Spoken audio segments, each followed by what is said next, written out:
अस्सलाम वालेकुम नाज़रीन, आप देख रहे हैं power politics with Adil Abbasi. आज के प्रोग्राम में दो अहम इशूज़ हैं जिस पर हमने बात करनी है। पाकिस्तान के वसाइल पर बहुत बात होती है। पाकिस्तान वसाइल से माला माल है, लेकिन उन वसाइल को एक्सप्लोर कैसे किया जाए, कब किया जाए, कितना किया जाए, ये बहस चलती रहती है। अगर कोई एक्सप्लोर की कोशिश करता है तो यहाँ पर कोर्ट स्टे ऑर्डर्स आ जाते हैं। स्टे ऑर्डर के बाद खिलाफ फैसले आ जाते हैं। जो फॉरेन इन्वेस्टर हैं वो पाकिस्तान से चले जाते हैं और फिर अल्लाह अल्लाह अल्लाह करके उनको मना के दोबारा पाकिस्तान लाना पड़ता है, इन्वेस्टमेंट करवानी पड़ती है।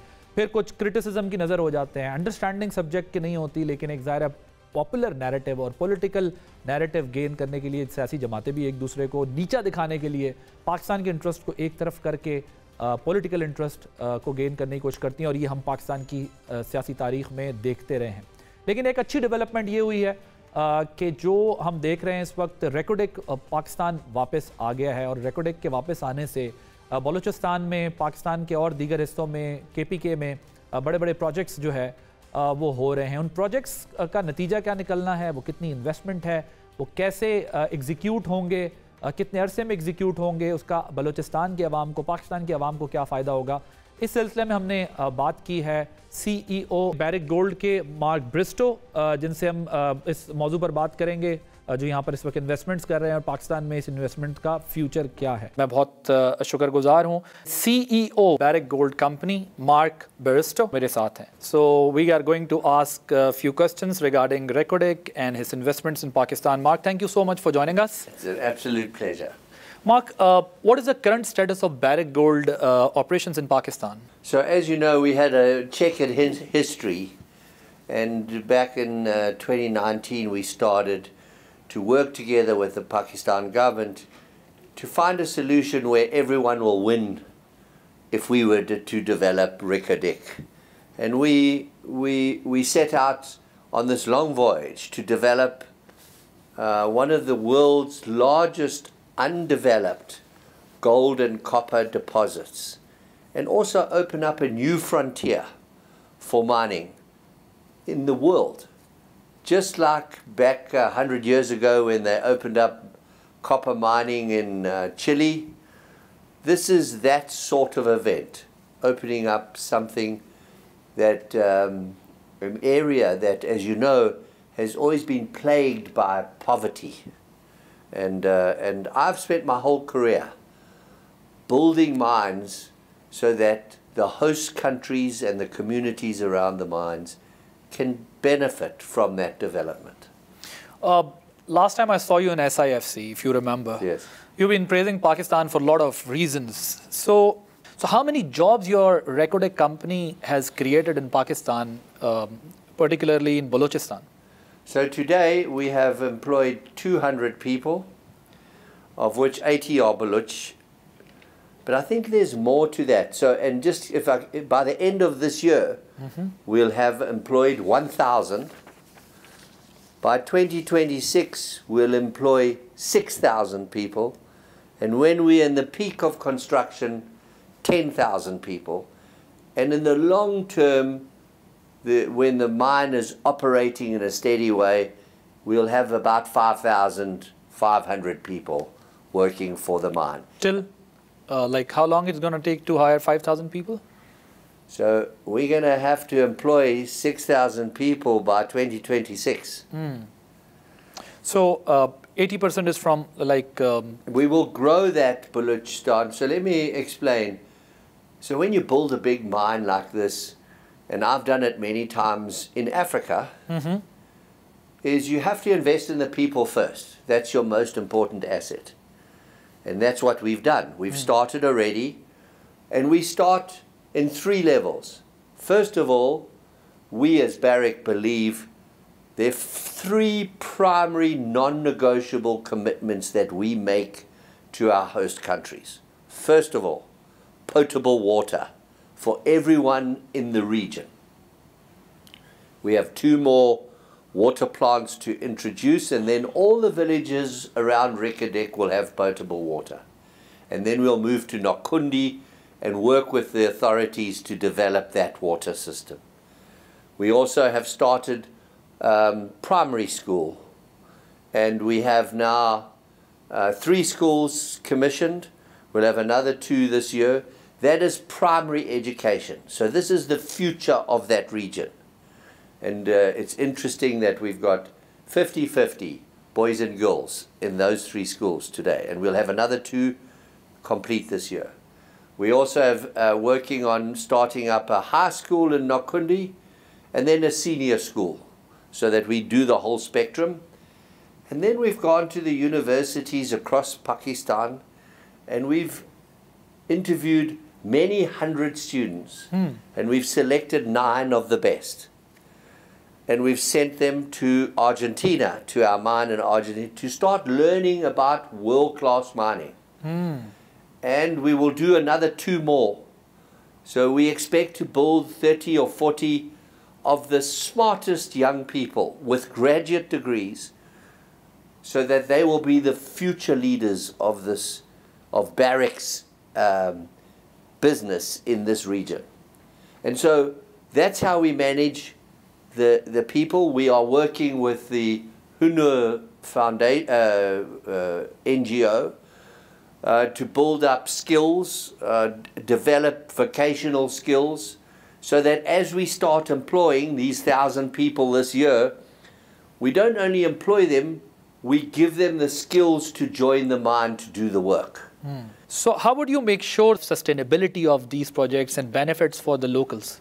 So Reko Diq is an enormous project that's going to be around for at least 50 years, more likely 100 years. And so this is what transforms economies. And I'll give you a simple example. We are going to invest over the next 8-9 years $10 billion in that region. And what we're going to do is we have to build it. We have to build this mine. And so on the 18th of January, as an example, we are having a expo, a business expo in Quetta. We've invited business people from around Pakistan. We have 30% of 197 different businesses have signed up. 30% will come from the Quetta region, other 30% will come from the Nakundi region, and then the other 30% will come from all over Pakistan. And we're starting to educate them on what we're going to do. What is Reko Diq? How are we going to build it? What is the business that we have, and how can they participate in this business? Because, you know, I believe that when us as international miners come to a country like yours, we are actually mining a national asset. And so the people and the community should benefit from it. And as you know, our agreement at Reko Diq gives 50% to Barrick, 25% which is funded to the Balochistan government, and 25% for the rest of for the Pakistan federal government through the state-owned enterprises. So it's a real partnership. It's not us coming to mine and take it all away. We are coming to work together with the people of Pakistan to deliver something that everyone's talked about, but very little has happened. So what is the response of locals of Balochistan when you went there and came across with a lot of people? I'm sure you have done your homework. And what was your experience? How did you find them? I've also worked not only with different prime ministers, but different chief ministers in Balochistan. And over the year, since 2020, we visited all these villages, and their only comment to us was, number one, why did we delay this project and not deliver it back in 2013? And what is it going to benefit us as the community? So that was the impatience of getting this project working, and of course being able to participate. And we've talked to the women groups, we've talked to the children, we've talked of course to the leadership.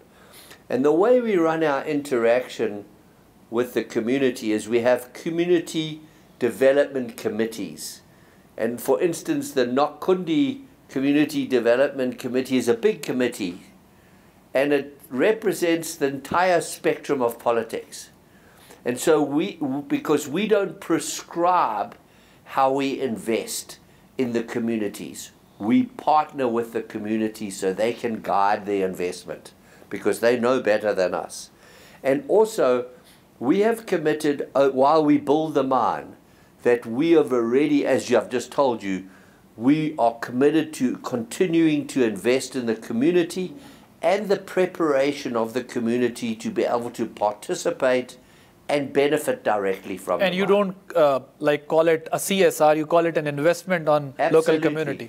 Investment and maybe partnership with local community. Investment means it makes a difference and there's a return for people. International graduate program we have seen in this Barrick Gold Company. How does this program contribute to human resource development in Balochistan, particularly mining sector? And what measures ensure the positive impact of program graduates on the province? So, as I told you, we've been through the initial part is to look at the most gifted graduates across Pakistan who are from Balochistan. And we have 9. We're going to have another 20 or more. And then there's, underneath that, of course, is the geologists and the finance, because a big mine like Reko Diq employs a lot of highly skilled people.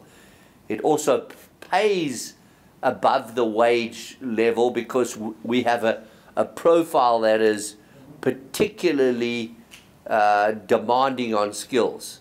And we're going to be processing in the first phase 50 million tons of ore a year. That's a lot of process. And ultimately, we will be doing 100 million tons of ore every year. So it's going to be a very big, one of the biggest mines in the world. So what about environment? How would you protect an environment after completing these projects? Because we know the whole world has concern these days regarding climate change. So how would you ensure that? So of course, as you know, copper is a very special metal, and Reko Diq is blessed with copper, high-grade copper, and gold. And copper is a green metal. It's also the most strategic metal. Tell me the percentage also, if you could tell me the percentage of gold. The average grade is about 0.5% copper, and so I'll give you it in a different way so people understand it. We will produce about 200,000 tons of copper, copper metal, every year in the first phase, and then double it to 400,000 tons. And in gold, we will produce about 250,000 ounces for the first phase, and then 500,000 ounces. So if you look at Reko Diq, it's a very big gold mine only on its own, and it's also a very big copper mine, but it's together. So coming back to your environment, so the first thing we do, because we adhere to the world's best practice, regardless of what the law is in the country. Of course, if the law's more rigorous than the international codes, we'll recognize it, we will adhere to them. And the first thing to do to ensure that we can manage our impact on the environment is that we do baseline studies. So that when anyone comes and says, you impacted the environment, we can show our impact relative to what it was before we started the mine. And we are going to have most of the big countries around the world invested in this. It's going to attract a lot of investment. And they are completely obsessed about us adhering to world best practice. And so, for instance, I'll give you an example. The process technology that we are looking at utilizing, we minimize the consumption of water. We recycle it. Barrick, on average, recycles 83% of all its water it consumes in all its mines around the world. So we recycle it. We measure and monitor our impact, whether the boreholes around the mine, to make sure that we don't get leakage into the water aquifers. So, and we adhere to noise pollution as well as any other pollution that we release to the atmosphere. So this is going to be a very modern mine with a very small impact.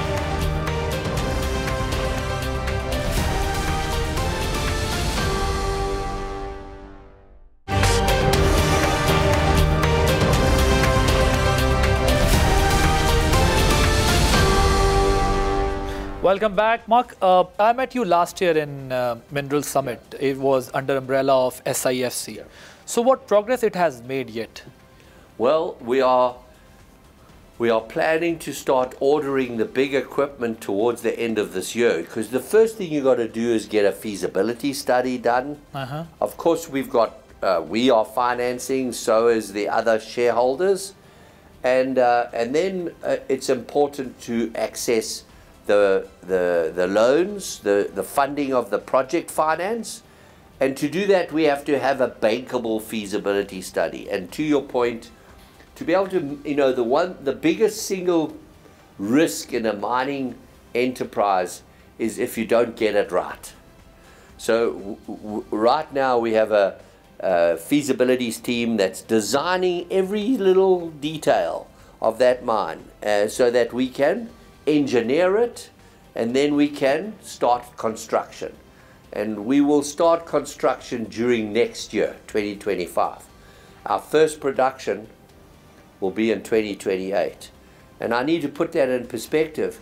To build a mine in America because of litigation, everyone says, oh, Pakistan is so difficult to work. There are a lot of bureaucratic hurdles. A lot of companies complained in the past that there were a lot of bureaucratic hurdles. But I saw you last year, you were very much confident and you were very pleased to say that you did not find any kind of problem. They've been very cooperative. That was what I was about to say. Yeah. Yes. So you have no such problem yet and you are enjoying working in Pakistan? We have worked seamlessly with the different political governments. Now the transitional government, we have a special committee that the government has appointed as a one-stop shop so that we can get through the bureaucracy and get the job done. At the same time, we are also overseen to make sure that we don't cut any corners. Because this is, to my point earlier, this is a long life mine. So you have to invest and engineer it to survive a long time. So they made sure that you don't face any kind of problem and your project goes, smoothly and as smooth as it can. Okay. So what would you like to say to Pakistanis regarding this project, these investments and future of Pakistan, particularly in this field? Because we have talked about this, that we have a lot of natural resources, but it's a matter of time when we're going to see the benefit of it. So I want to first of all say to everyone in Pakistan, and particularly the province of Balochistan, that it's been a privilege to be here. And my first trip was early 2019 when we all agreed, the government and ourselves, let's stop fighting and find something that's good for all the stakeholders. And I've been very welcomed, and our team has in the Chagri. I don't know if I get the enunciation. Yeah, Chagri, but you are absolutely spot on, because in your language you can say that, Chagri. Is that we have been welcomed, and this is something that we all can show the world, who so often criticizes Pakistan. We can work together for something that will change not only this country and the people, give them new opportunities, but also demonstrate that if you invest in emerging markets, you make a difference in the world today. Okay, so if may I ask you that, how does Western community, have you been interacted with them? What is their opinion about it? So of course you know that some of our investors are nervous about us going into Pakistan. I spend a lot of time sharing and answering questions just like you do, and demonstrating and confirming that we are established here. We're not visitors. We are now embraced and committed to working in Pakistan. And also, you know, of course, we've got a lot of work to do with the banking system and the various people who are going to be investing. We have secured our big partners, our big engineering partners. We have dealt with the in-country logistics companies, NLC, for instance.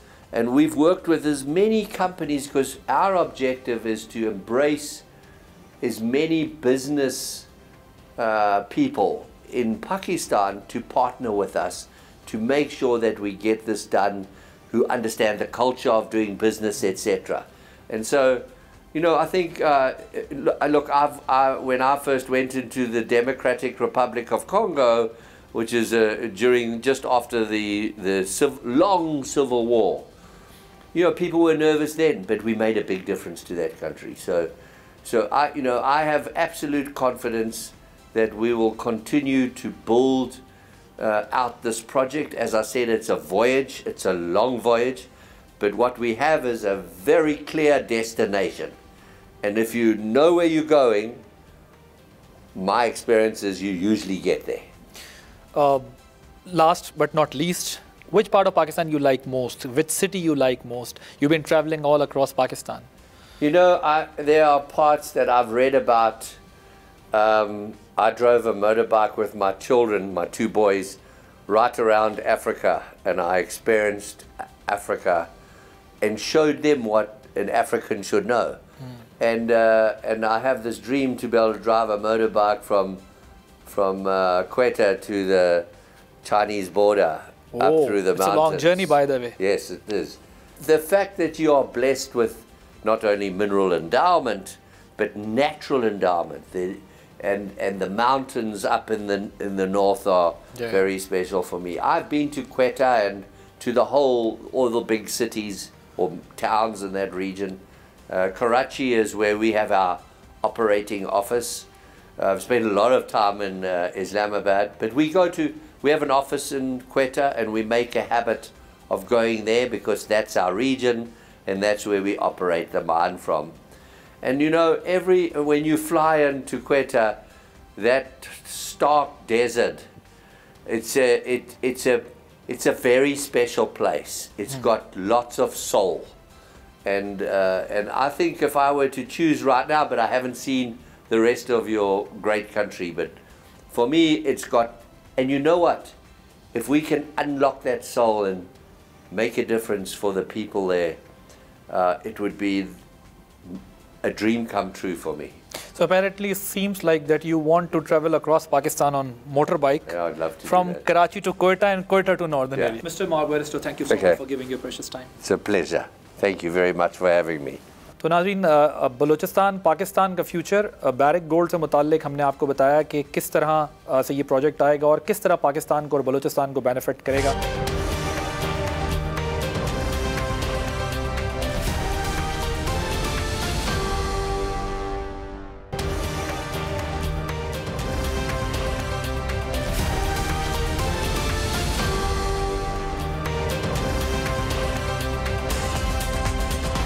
Welcome back. बल्ला छिन जाने के बाद PTI के हल्के अदलिया पर अदम एतमाद का इजहार कर रहे हैं। इस हवाले से आज चीफ जस्टिस और पीटीआई वकील लतीफ़ खोसा के दरमियान दिलचस्प मुकालमा हुआ है। लतीफ़ खोसा ने बानी पीटीआई की तोशाखाना नाअहली के खिलाफ दरख्वास्त मुकर्रर करने की इस्तदा की, जिस पर चीफ जस्टिस ने कहा कि लतीफ़ खोसा साहब, आप बाहर जाकर इल्ज़ामात लगाते हैं, एक तरफ अदलिया पर एतबार नहीं करते और दूसरी तरफ रिलीफ भी मांगते हैं। जल्द समाअत की दरख्वास्त दें, कानून के मुताबिक जो भी रिलीफ होगा फराहम करेंगे। चीफ जस्टिस के रिमार्क्स सुप्रीम कोर्ट पर होने वाले हालिया तनकीद के तनाजुर में इंतहाई अहमियत के हामिल हैं। सोशल मीडिया पर जजेस के खिलाफ मजमूम मुहिम जारी है, जबकि कल ही बानी चेयरमैन पीटीआई ने तोशाखाना ट्रायल के मौके पर सहाफ़ियों से गुफ्तगू की थी, जिसमें उन्होंने इल्ज़ाम लगाया कि हाल ही में आने वाला फैसला लंदन प्लान का हिस्सा है। मजीद यह कि नवाज शरीफ दो एम्पायरों की मदद से खेल रहे हैं, जिनमें से एक ने हमारे खिलाफ नो बॉल दी है। देखना यह है कि क्या तोशाखाना केस में बानी चेयरमैन को रिलीफ मिल सकता है, जिसके बाद उनके कागजात नामजदगी पर दायर एतराज़ात दूर हो सकेंगे। दिलचस्प बात है कि लाहौर हाई कोर्ट ने भी बानी चेयरमैन के कागजात नामजदगी मुस्तरद करने के खिलाफ अपील का फैसला महफूज कर लिया है। दूसरी जानिब सुप्रीम कोर्ट बार और पाकिस्तान बार काउंसिल अदलिया के पीछे खड़ी हैं और जजेस के खिलाफ मुहिम चलाने वालों के खिलाफ कार्रवाई का मुतालबा कर रहे हैं। इलाकी हवाले से देखा जाए, मोरालिटीज पे देखा जाए तो फिर बल्ले का निशान आपका हक आपको मिलना चाहिए। कानूनी तौर पे देखा जाए, आपको आखिरी मोहलत दी गई इलेक्शन करवाने की, आपने उस वक्त भी नहीं कराए। लेकिन हम ये समझते हैं अल्फाज के चुनाव में मोहतात होना चाहिए। जो मुहिम चली है, ट्रोलिंग की जा रही है, और PTA और FIA से भी हम कहते हैं जो ऐसे लोग जो के सोशल मीडिया पे ऐसी हरकत कर रहे हैं और उनके खिलाफ कानूनी कार्रवाई करें। $1 मिलियन सवाल यह है कि सुप्रीम कोर्ट इस सूरत हाल से किस हद तक मुतासिर होगी। इस दौरान कुछ मजीद इस्तीफों की कयास आराया भी की गई हैं। इस तमाम सूरत हाल पर बात करने के लिए हमारे साथ मौजूद हैं कोर्ट रिपोर्टर्स हैं हसनात मलिक साहब, इमरान वसीम साहब। आप दोनों का बहुत शुक्रिया। और दिलचस्प बहस जो है वो सोशल मीडिया पर भी जारी है आप लोगों की, और वैसे भी टॉक शोज़ पर भी ये बात हो रही है। So I will start with you Malik sahab. पहले मुझे ये बताइएगा कि सुप्रीम कोर्ट के फैसले से पहले ज़रा इस पर बात कर लेते हैं कि जिस पे बड़ी तनकीद भी हो रही है, और आप तो इस्तीफा तक मांग बैठे हैं चीफ जस्टिस। मेरा ख्याल है गलत रिपोर्टिंग हुई है उसकी। आपने इस्तीफा नहीं मांगा? मैंने और बात की थी, वो और थी। वो ये था कि अगर काश उससे पहले जस्टिस काजी फैसा की एक लेगेसी थी जिसमें उन्होंने सियासतदानों के खिलाफ टेक्निकल नॉकआउट करने के फैसले को रिविजिट किया, पार्लियामेंट को मजबूत किया। अब वो एक ऐसा फैसला दे गए हैं जिससे आप टेक्निकल बुनियादों पे इलेक्शन कमीशन को आपने वेपनाइज करके वो पार्टी इंटरनल डिस्प्यूट की बुनियाद पर इलेक्शन कमीशन किसी भी पार्टी को टेक्निकली नॉकआउट कर सकती है। तो मैं ये कह रहा था कि इस फैसले से पहले बेहतर होता कि उनकी जो लेगेसी बन रही थी उस तक जाते, क्योंकि उनकी जो 62 बनना है। आप क्या कह रहे थे, उनको इस फैसले से पहले इस्तीफा खुद दे देना चाहिए? मैं ये कह रहा था कि काश ये बात होती कि वो ये फैसला ना देते, क्योंकि उनके जो जूरिस्प्रूडेंस इवॉल्व कर रहे थे वो उसमें अब कंट्रडिक्शन आ गई। एक तरफ वो सियासतदानों को कहते हैं 62-63 नायल नहीं करना चाहिए, और ये जो ज़ियाउल हक ने कॉन्स्टिट्यूशन प्रोविजन डाली हैं उस पर उनकी तनकीद है। एक तरफ इलेक्शन एक्ट जो आइन के मुबैना तौर पर आर्टिकल 17(2) के मुतसादिम है, वो उसको बुनियाद पे आप एक पूरी बड़ी जमात को टेक्निकली फारिग कर रहे हैं। तो इसमें दो पॉइंट है ना, दो पॉइंट। एक तो आप मुबैना तौर का लफ्ज इस्तेमाल कर रहे हैं आम व्यूवर के समझने के लिए, क्योंकि अगर वो इतना ही मुतसादिम होता तो उसको स्ट्राइक डाउन कर दिया जाता अभी तक किसी ना किसी तरह। नहीं, उसको जिक्र ही नहीं किया ना, मसला ये है। नहीं, मैं वैसे इतने साल 2017 से चल रहा है ना, अभी तक तो कोई उड़ा चुका होता। आप मुबैना देखिए, बात ये इलेक्शन कमीशन एक्ट की बात कर रहे हैं। आपको देखते हैं, आपने लोगों के राइट को देखना होता है।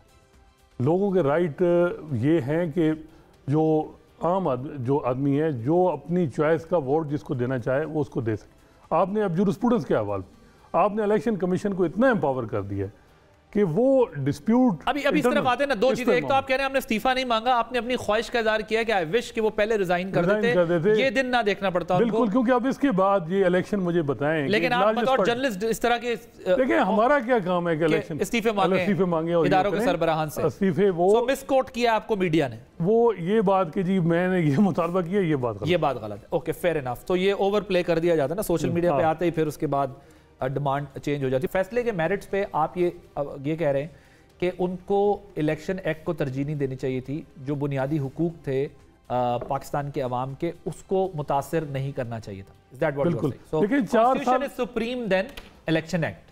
देखें, बिल्कुल जो कॉन्स्टिट्यूशन है वो सुप्रीम है, और जो सुप्रीम कोर्ट का जो मेजॉरिटी जजमेंट है, Rawalpindi bar association full court का फैसला है, जैसे शेख अजमत सईद की जजमेंट, उसमें बड़ा वाज़ेह चैलेंज हुआ था कि 18वीं तरमीम में जो कॉन्स्टिट्यूशन प्रोविजन थी कि इंट्रा पार्टी इलेक्शन होंगे, ये कॉन्स्टिट्यूशन में मेंशन था, इसको डिलीट किया गया 18वीं तरमीम में, ख़त्म कर दिया गया। तो जस्टिस अजमत सईद ने कहा कि ये कोई बिल्कुल ठीक किया गया, इससे कोई ऐसा नहीं है कि जमहूरियत मुतासर होती है, ये जजमेंट मौजूद है। उसका डिस्कशन नहीं हुई। बेनज़ीर भुट्टो का जजमेंट जो 1988 में सेम इसी तरह का केस था और चैलेंज हुआ था, उसमें यह था कि ये जो इंट्रा पार्टी के इलेक्शन की बुनियाद पे किसी को इलेक्शन सिंबल देना, ये इसको इग्नोर किया है सुप्रीम कोर्ट। दोनों चीजें इग्नोर की गई। आर्टिकल 17 इग्नोर किया गया और हाइपर टेक्निकल बुनियादों पे कि जी फलां क्यों नहीं गए, high court Peshawar high court क्यों गए, लाहौर हाई कोर्ट में क्यों मामला, या और जो चीजें हैं उन बुनियादों पे। ड्यूरिंग दैट प्रोसेस ये भी पूछा ना, बताएं जी आपके इलेक्शन हुए, कोई रसीद दिखा दे, आप ये बता दें कि आपने कोई पैगाम भेजा था वो दिखा दें। मुझे ये बताएं। साथ में उन्होंने ये भी पूछा कि साथ में अदालत ने ये भी पूछा कि अगर एक तो अब जगह पेशावर बताते हैं निकलती हुई चमकनी है, उन्होंने ये कहा कुछ तो दिखा दें जिसकी बुनियाद पर हम आपके हक में फैसला दें। कोर्ट का काम नहीं है कि वो एंकर बन के जज जो है वो सवाल करें, वो कोर्ट ऑफ लॉ आइन और कानून की इंटरप्रिटेशन करें। मुझे ये बताएं, 6 सफ़ात हैं, इसमें एक कॉन्स्टिट्यूशन प्रोविजन जो 17 है उसका जिक्र नहीं है, जिसकी बुनियाद पे सारा मामला, 2 बड़े फैसले जो मैं कह रहा हूँ कि लार्जर बेंच के हैं, उनको इग्नोर क्यों किया? इमरान वसीम साहब बहुत बेचैन हो रहे हैं आपके जवाब देने के लिए। एक तो वो कहते हैं कि जी देखिए कहाँ है आइन और कानून, कहाँ फॉलो किया गया ये बता दें। वो कहते हैं इलेक्शन एक्ट की वजह से कॉन्स्टिट्यूशन तो सुप्रीम है ना, आप उसको तो नहीं इग्नोर कर सकते। फिर वो कह रहे हैं कि जजेस का काम नहीं है एंकर बनना, इस किस्म के सवालात करके आप वो कर रहे हैं जो कि उनके नज़दीक इर्रेलेवेंट सवालात थे, सिर्फ केस के मेरिट के ऊपर जाना चाहिए था। आदिल भाई, सबसे पहले तो आप ये देखें ना कि जो पीटीआई के अपने वकला हैं वो मीडिया पे ये स्टेटमेंट देते हैं कि अदालतों के पास ऐसा अख्तियार ही नहीं कि किसी भी सियासी जमात के इंट्रा पार्टी इलेक्शन का जायज़ा ले सकें। अभी कल लतीफ़ खोसा साहब कह रहे थे कि ठीक है हम मान लेते हैं हमारे इंट्रा पार्टी इलेक्शन में खामियां थीं, लेकिन ये फैसला करने वाले कौन होते हैं? यानी सुप्रीम कोर्ट के फैसले पे उनको एतराज़ है कि हमारा इंट्रा पार्टी इलेक्शन का क्यों जायज़ा लिया, लेकिन अगर यही फैसला पेशावर हाई कोर्ट कर दे, उनके हक़ में फ़ैसला दे दे, फिर इनको एतराज़ नहीं, क्योंकि वो पेशावर हाई कोर्ट है, उनके हक़ में फ़ैसला आ रहा है। लेकिन अगर सुप्रीम कोर्ट से वो फैसला सस्टेन नहीं होता, पूरी पाकिस्तान की आवाम ने, 25 करोड़ आवाम ने देखा कि इनकी तैयारी नहीं थी। और जहाँ तक बात होती है जज साहबान के सवालात की, ये मेरे ख्याल से पहली ऐसी प्रोसीडिंग जो मैंने देखी है। इससे पहले तो हिस्ट्री के सवालात भी हो जाते थे। इस पूरे केस में जो सवालात पूछे गए हैं इनके इंट्रा पार्टी इलेक्शन से मुतल्लिक पूछे गए हैं, बाहर से सवाल नहीं पूछा गया। जहाँ तक बात है फंडामेंटल राइट की, तो अगर आर्टिकल 17(2) का जो जिक्र होता है, आर्टिकल 17(2) को आप पढ़ें, उसमें देखें कहीं पे नहीं लिखा गया, वोट डालने की बात वहां पे नहीं की जा रही आर्टिकल 17 में। और फिर फंडामेंटल राइट की जो बात होती है, पहले तो ये केस इंट्रा पार्टी इलेक्शन का है, ये बल्ले के निशान का केस है नहीं। आर्टिकल 17 में कहीं इलेक्शन सिंबल का जिक्र नहीं है। ये बार बार अदालत में बात हो रही थी कि आर्टिकल 17 में दिखा दें कहाँ इलेक्शन सिंबल लिखा है। आर्टिकल 17 में इंट्रा पार्टी इलेक्शन भी नहीं लिखा। आर्टिकल 17 सबक्लास 2 ये कहता है कि आप सियासी जमात बना सकते हैं, आप सियासी जमात के मेंबर बन सकते हैं, बाकी वोटर की बात नहीं कर रहा आर्टिकल 17(2). अब आगे चलें, अगर फंडामेंटल राइट की हम बात करें तो फंडामेंटल राइट, जैसे हमारी अभी प्रोग्राम से पहले भी बात हो रही थी, आपका बुनियादी हक है लिबर्टी का, कोई आपका उसको कर्टेल नहीं कर सकता। आपका बुनियादी हक है फ्रीडम ऑफ मूवमेंट का, कोई कर्टेल नहीं कर सकता। लेकिन जहां पे आप रेड लाइन क्रॉस करेंगे, आप कानून को तोड़ेंगे, आप कानून को फॉलो नहीं करेंगे, तो कानून में, कॉन्स्टिट्यूशन में लिख दिया गया है कि आपके वो जो राइट्स हैं वो कर्टेल हो जाएंगे। तो आपके ख्याल में ये इंट्रा पार्टी इलेक्शन ठीक ना करा के रेड लाइन क्रॉस? मैं पहले ये कह रहा हूं कि इंट्रा पार्टी इलेक्शन का उसमें इस कॉन्स्टिट्यूशन में जिक्र नहीं है। फंडामेंटल राइट का जो पूरा चैप्टर है उसमें इंट्रा पार्टी इलेक्शन और सिंबल का जिक्र नहीं है। जो इंट्रा पार्टी इलेक्शन से मुतल्लिक कानून है, इलेक्शन एक्ट 2017 है, वो आइन के आर्टिकल 219 की सब क्लॉज ई में कवर होता है, जहां पे इलेक्शन कमीशन को अख्तियार दिया गया है कि आप अपने कॉन्स्टिट्यूशनल जो आपकी जुरिस्डिक्शन है, जो अख्तियारात है, उनको भी आप जो है वो इस्तेमाल करेंगे, लेकिन उसके साथ साथ जो आपको कानून अख्तियार देता है आप वो भी एक्सरसाइज करेंगे, उस जुरिस्डिक्शन को भी आप लेके चलेंगे, वो इकदाम भी आप उठाएंगे। अब जितनी भी ये सुप्रीम कोर्ट के फैसले के ऊपर आप तनकीद हो रही है, या हमारे जैसे हसनात भाई ने कहा कि मैंने तो इस्तीफे की बात नहीं की, उन्होंने टेक्निकल जो बात की, जरी सी बात है कि हर अब अपनी मर्जी का पिक एंड चूज हो जाता है ना, मीडिया में भी, टिकर की सूरत में भी, या लेकिन बात यह कि जितनी यहाँ पे बात हो रही है, कोई ये नहीं कह रहा कि ये सुप्रीम कोर्ट का फैसला गैर आईनी है। किसी ने नहीं कहा, किसी ने कहा कि ये गैर कानूनी फैसला है। इसको कहा जा रहा है कि हाइपर टेक्निकल है। अब हाइपर टेक्निकल, ये मोहतरमा बेनजीर भुट्टो वाले वो सारी चीजें आ जाएंगी, वो सारी चीजें आएंगी, क्योंकि आप देखें कि ये अभी मुख्तसर फैसला है, अभी जो फैसला में डिटेल, ये मुख्तसर फैसला है, हर चीज को दूंगी।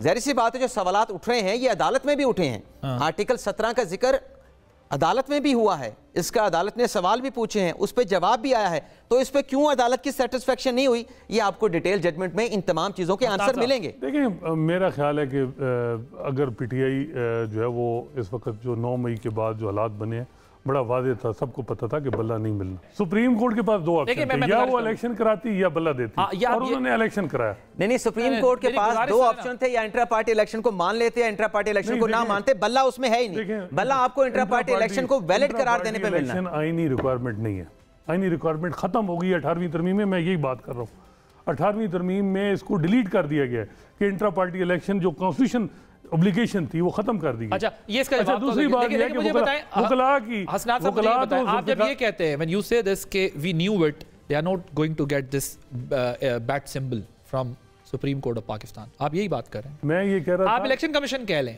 देखिए, एक जर्नलिस्ट जो है, एक आम बंदा ट्रोल, सोशल मीडिया का कोई अकाउंट तो कर सकता है ये काम।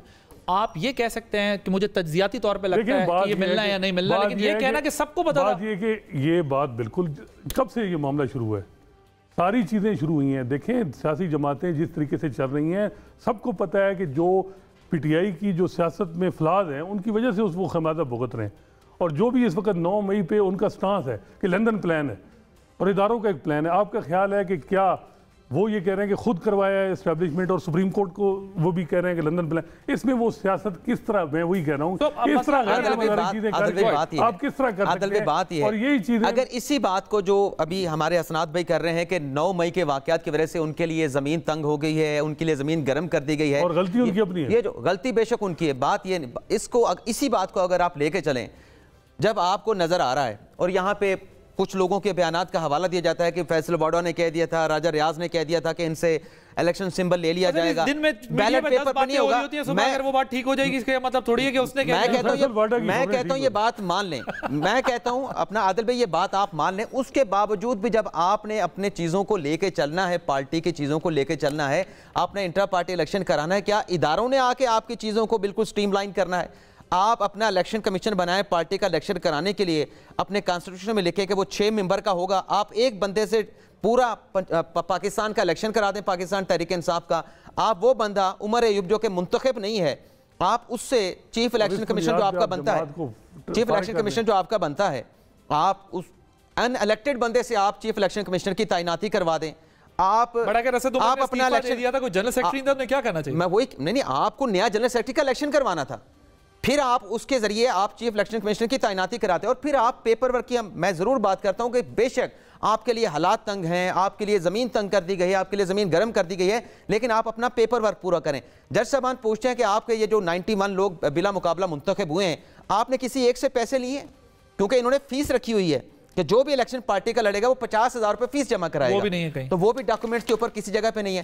भाई अपने डॉक्यूमेंट्स आपने खुद पूरे नहीं किए, आपसे सवाल पूछा जा रहा है, आप सवाल का जवाब जो है वो गंदम सवाल है, आप चना जवाब देते हैं, ये तो खुद कमरे अदालत में एतराफ करके आए। बट जो वो जो एक बात कर रहे हैं कि इलेक्शन कमीशन ने भी ये एतराज नहीं किया कि इलेक्शन नहीं हुए, उन्होंने कहा इलेक्शन ठीक नहीं हुए। सो अब तो कोर्ट में मामला इससे भी आगे चला गया ना, इनके वुकला ने खुद इतने लेंथ पे जा सकते, इनके वुकला ने खुद कोर्ट में एतराफ किया कि हमारे इलेक्शन ठीक नहीं हुए। हाँ बिल्कुल एग्री, इन्होंने खुद एतराफ किया। हाँ। और इलेक्शन कमीशन के खिलाफ ये इलेक्शन कमीशन के बाहर प्रेस कॉन्फ्रेंस में भी कहते रहे कि हाँ हमारे इलेक्शन में कुछ तो फिर पीछे क्या रह जाता है? आप लेकिन वो ये कन्फेशनल स्टेटमेंट में आ जाता है, ये नहीं होता। देखिए पीनल कॉन्सिक्वेंस की मैं बात कर रहा हूँ, इंट्रा पार्टी इलेक्शन जो है कहाँ लिखा हुआ है कि आइन की ऑब्लिगेशन है, कहाँ लिखा हुआ है? 18वीं तरमीम में इसको डिलीट कर दिया गया, मैं बता रहा हूँ। फिर इंडोर्स कर दिया गया रावलपिंडी बार एसोसिएशन में फुल कोर्ट की जजमेंट ने, 8 जजेस थे, जैसे शेख अजमत सईद की जजमेंट। अच्छा उसकी कह रहे हैं कि कानून की मैं यार यहाँ जरा नहीं कर, एक मिनट, मैं उस चीज में नहीं पढ़ना चाह रहा, आपका अपना ओपिनियन है, मेरा अपना ओपिनियन है, इसमें हम बहस करने की जरूरत नहीं है ना, हम किसी को, ये तो नहीं है कि मैं वैसे बात कर रहा हूं, अच्छा हमारी मोहब्बत की बात हो रही, क्या कानून की वायलेशन जायज है? देखिए वो बात, कानून की वायलेशन के पीनल कॉन्सिक्वेंसेस नहीं होते। आइन की मैं वो बात कर रहा हूँ, कानून की बात कर रहा हूँ कि हर चीज की पीनल कॉन्सिक्वेंस है। इसका पीनल कॉन्सिक्वेंस ये नहीं था जो आपने दे दिया, उसका इफेक्ट क्या होगा? देखें इफेक्ट ये होगा कि इलेक्शन अब जो हैं इसमें अब ये अलग बात है कि ये जो आज़ाद इलेक्शन लड़ेंगे इन पे पार्टी डिसिप्लिन कहाँ होगा? अब इन पे 63A अप्लाई होगा, क्योंकि PTI वाले तो कह रहे हैं कि इन पे 63A, अगर इनके लोग जीतते हैं तो अगर वो वफादारियाँ चेंज करते हैं तो 63A अप्लाई होगा। लेकिन एक ये भी है कि आज़ाद लोग जीत के वो पार्टी बेशक PTI के टिकट यानी उनकी सपोर्ट से आते हैं, लेकिन किस तरह पार्टी में वो पाबंद रहेंगे PTI में, कैसे वो आप कह सकते हैं? जो और ये बहुत से लोग जो है वो आगे पीछे हो जाएंगे। ये अलग बात है कि 63A में ये लिखा हुआ है कि अगर एक पार्टी किसी कैंडिडेट को सपोर्ट करे तो वो उसमें 63A अप्लाई होता है। अब मेरा ख्याल है कि इसमें जस्टिस काजी फैसला देखें, दलाइल जो है ना 62(1)F में उस उमर अताब बंदियाल साहब की जजमेंट में बहुत ज़्यादा थे, उन्होंने इंटरनेशनल प्रेसिडेंट साइड की थी, इंडिविजुअल लोगों को नॉकआउट किया गया, नवाज शरीफ को किया गया, जहांगीर तरीन को किया। यहाँ आपने एक सियासी जमात को कॉन्स्टिट्यूशन, वहाँ तो 62-63 कॉन्स्टिट्यूशन प्रोविजन इस्तेमाल हुई, यहाँ आपने इलेक्शन एक्ट को इस्तेमाल करके पहली दफ़ा इलेक्शन कमीशन को इतना कर दिया कि कोई भी इलेक्शन सियासी जमात जिसके इंटरनल डिस्प्यूट की बुनियाद पे वो उसको टेक्निकली फारिग कर सकती है। और मेरा ख्याल है कि सुप्रीम कोर्ट के पास, जो रियलिस्टिकली देखा जाए, सुप्रीम कोर्ट के पास वाज़े था या इलेक्शन 8 फरवरी को कराती या बल्ला, तो उन्होंने मेरा ख्याल है कि ये समझा कि 8 फरवरी को इलेक्शन कराया जाए। 1 मिनट कंक्लूडिंग रिमार्क्स। देखें आदिल भाई, इस फैसले के जरिए ना तो आर्टिकल 63A जैसा फैसला है कि ना कॉन्स्टिट्यूशन को रीराइट किया गया है, कोई बता दे कि इसमें कोई कॉन्स्टिट्यूशन में किसी चीज़ का कोई इस फैसले के जरिए सुप्रीम कोर्ट ने इजाफा किया या कमी की हो। आर्टिकल 62(1)(f) जैसा फैसला भी नहीं है कि एक चीज़ जो कॉन्स्टिट्यूशन में शामिल नहीं है उसको बीच में शामिल कर दिया गया है। तो फिर इस फैसले के ऊपर आप ये भी नहीं कह रहे कि ये गैर कानूनी है, ये गैर आइनी है। तो फिर हाइपर टेक्निकल बेस पे कह के आप क्या कहते हैं कि जज साहबान कानून की वायलेशन हो तो उसको छोड़ दिया जाए। दो चीजें आपने बात की जिसका मैंने भी आपको और जो राइट ऑफ वोट की जो बात है, बल्ला नहीं मिलेगा, सबको पता था। ये एक परसेप्शन है ना। राइट ऑफ, लेकिन बात सुने, हम एक नुकता हमें उसके साथ डिस्क्लेमर लगाना पड़ेगा कि हम उस परसेप्शन को सेल कर रहे हैं, हमारी राय के जरिए। एक दूसरी चीज आपने वो हवाला दिया, मैं फैसल वाडा साहब को बता दूं, उन्होंने कहा था मियां साहब नहीं आएंगे, वो आ गए। उन्होंने कहा था 8 फरवरी को इलेक्शन, उस टाइम पे इलेक्शन जब होंगे 8 फरवरी को, जब पीआई की फ्लाइट उड़ेगी 8 फरवरी को इलेक्शन भी होने जा रहे हैं। तो ये दोनों बातें भी गलत है, इसको बेस बनाना। एक बात ऐड करूंगा, क्या इस फैसले के जरिए सुप्रीम कोर्ट के बाद जो पीटीआई के वर्कर्स हैं, वोटर हैं, सपोर्टर हैं, क्या उनको रोक दिया गया है कि आप पाकिस्तान तहरीक इंसाफ के जो लोग अब आजाद हैसियत में इलेक्शन लड़ेंगे उनको वोट ना करें? कौन कैसे इलेक्शन से रोका गया है? वोट करने से कैसे रोका गया है? वो वोट करेंगे। देखिए, बात यह है कि supreme court, Lahore high court, जो पेशावर हाई कोर्ट का फैसला था उसमें ये सारी चीज़ें थीं, उसकी इंटरप्रिटेशन उन्होंने की है, बिल्कुल ठीक ही है। देखिए, जस्टिस काजी फाइसा ने जिस तरीके से इसकी प्रोसीडिंग चलाई उसमें बड़ा वादे था। उन्होंने, मेरा ख्याल है कि जस्टिस मुनीर की जजमेंट भी हाइपर टेक्निकल बुनियादों पे थी और ये भी उसी की तरह मिलती जुलती जजमेंट है, जिस पे आपने एक जमात जिसकी पॉलिसी से हज़ार इख्तलाफ हैं और कोई भी उनकी सियासत को पसंद नहीं करता, लेकिन जिस तरीके से आपने उनको एक शहीद बनाया, वो अब तारीख में आपने सारा मलबा अपने गले में डाल दिया अदालत ने। तो 2017 में भी जो है वो 215 के ऊपर जो है वो देखिए, साकिब निसार और काजी फाइसा में फ़र्क था। काजी फाइसा जो है वो पार्लियामेंट की मजबूत, सियासतदानों की मजबूती, पार्लियामेंटेरियन के साथ खड़े थे। वो साकिब निसार, उनमें फ़र्क था जो अब फ़र्क मिट गया मेरा ख्याल। थैंक यू सो मच हसनात मलिक साहब, इमरान वसीम साहब, आप गुफ्तगू थे नाज़रीन कोर्ट रिपोर्टर्स की। आदिल अब्बासी को इजाज़त दीजिए, अल्लाह हाफ़िज़।